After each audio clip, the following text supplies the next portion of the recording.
What's going on, everybody? How's everybody doing today? I got my gloves. I wanted to make a quick little video because I want to show you something. This is I'm out in the yard and I'm doing some yard work, and I don't know about you, but each one of us have the side of the house, maybe a junk drawer, maybe your backyard in a certain place. It's just something that's kind of the catch-all, and it kind of gets left behind. It's like the last thing you do. Well, this is my area that I have that's on the side of the garage. It's where the pump is, and it's where I keep the trash cans. See? Anyway, I want to show you something. First of all, my name is Chris Charwater, and I am living outside Normal. Sorry about the shaking of my phone. Wanted to show you something real quick, because I believe that there's somebody out there who may be dealing with the same thing I'm dealing with. I want to show you this. When you have a yard, right? You've got your yard in the wintertime. We got the leaves that fall. You've got ice. You've got snow. You've got rain. You've got all the harsh winter, right, that passes. And like this place right here, I've got a bunch of leaves. It just kind of got left behind. I cleaned up the yard and would rake the yard and would kind of mow and stuff a little bit during the winter time. But here in the spring, it's like now it's time to get out here and get this cleaned up. But I want to show you this. When we see something like this, look. So you've got the leftover, right? You've got the old, the dead. You've got from the winter time. You've got this dead stuff that falls. And when this dead stuff falls, it collects. Well, look, check this out. In our own life, in my life, I've seen where I've had this. Sometimes it's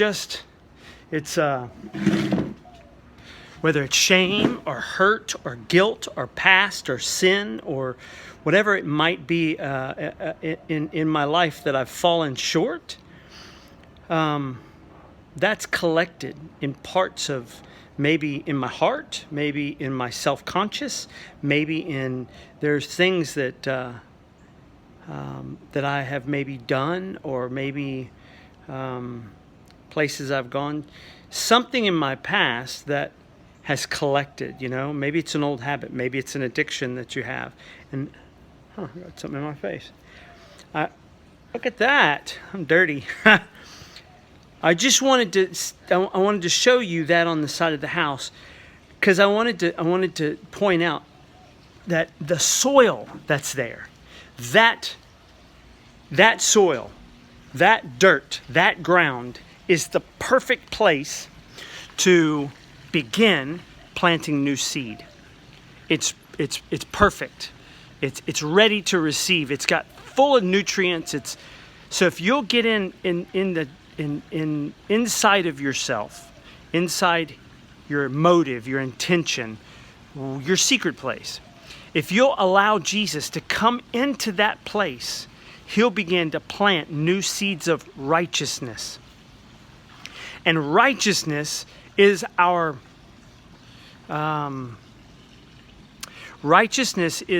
weapon against the enemy.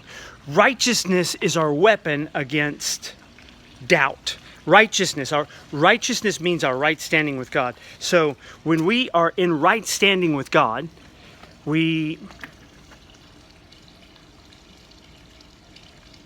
allow him to fight the battle for us.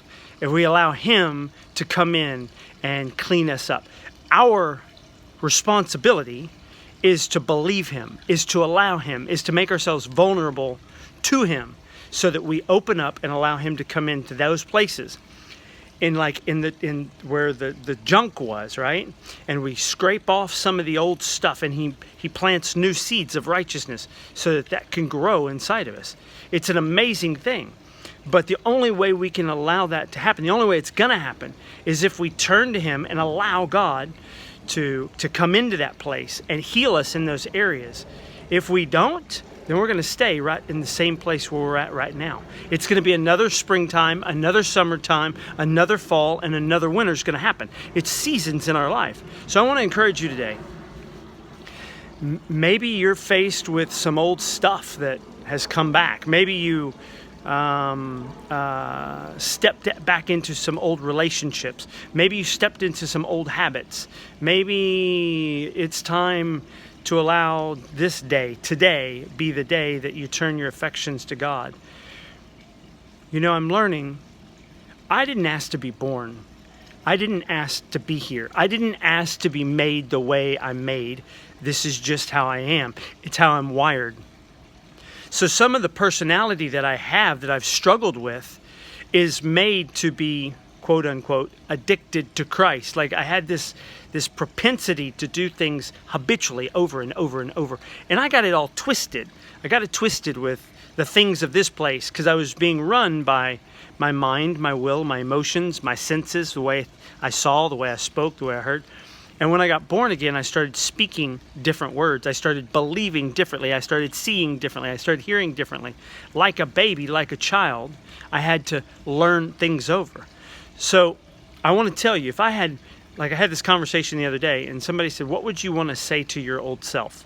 Like, what would you want to say to a younger you?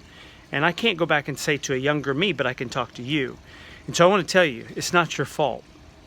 Whatever you're facing, whatever you're battling, whatever you're going through today, it's not your fault. You just need new tools in your toolbox to help you to navigate the here and now and then today. And the way it's been going probably hasn't been the answer. Like, the answer is Jesus. He's the way. And that's the truth. He can give you new life. He is the way, the truth, and the life. So I just want to encourage you today.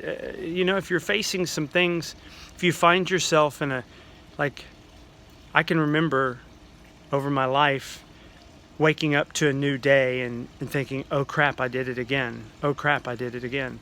And if I'm not careful, I can fall right back into that trap. And I can't tell you I've been perfect. I can't tell you my addiction has been alcohol, and it started with a way of thinking. And I can't tell you I've been perfect, but I can tell you that I don't struggle like I used to.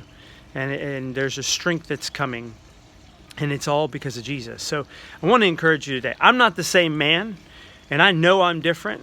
My kids can testify I'm not the same person. My son even tells me I'm brainwashed. And I say, yes, in righteousness, God has He's cleared my conscience. So I just want to encourage you today.